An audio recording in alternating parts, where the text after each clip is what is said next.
James Cameron and his wife spoke at this conference just last week in New Zealand. A lot of big names were there too, which is good. It wasn't just some little meeting in some little hall. It was all the bigger players in the industry and some from government and all that, which is awesome. And he basically just laid it all out and said what needed to be said, which is awesome because politicians don't. Politicians just do a lot of talking and don't actually talk about the actual points and what needs to be addressed.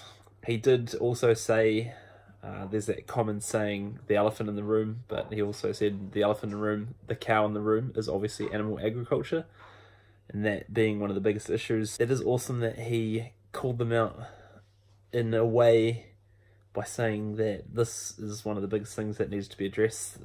Some of the graphs and studies say that it's 48%, so almost half of the bad emissions from New Zealand.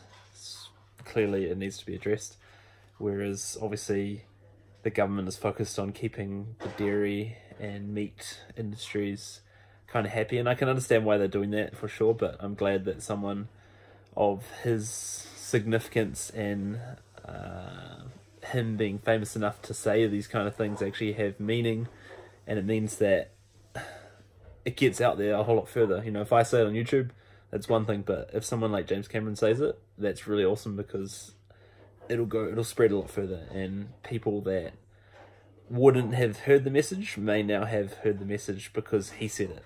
And his wife had a fair bit to say on the matter as well. Apparently she went it a little further. I'll link the article in the description. Have a read.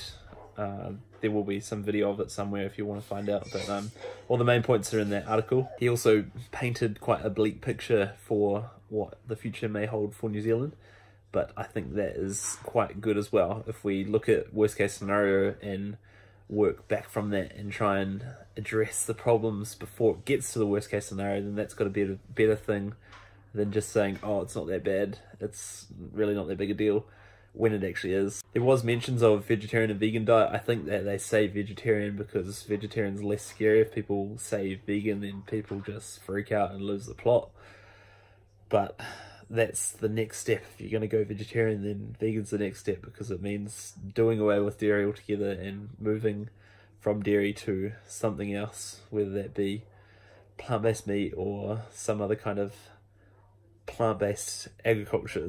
If you're not already vegan and you're watching this, something you can do to change tomorrow is reducing or completely eliminating animal products from your diet. That's something that you can do. It's a positive change. And you can start it tomorrow. You can start it for your meal. When you're watching this right now, you can start immediately, and it'll change the demand for what is sold at supermarkets and places where you buy food. What do you think about the article? If you have something to say, please leave me a comment. I'd love to hear what you think on the matter, for or against. Let me know.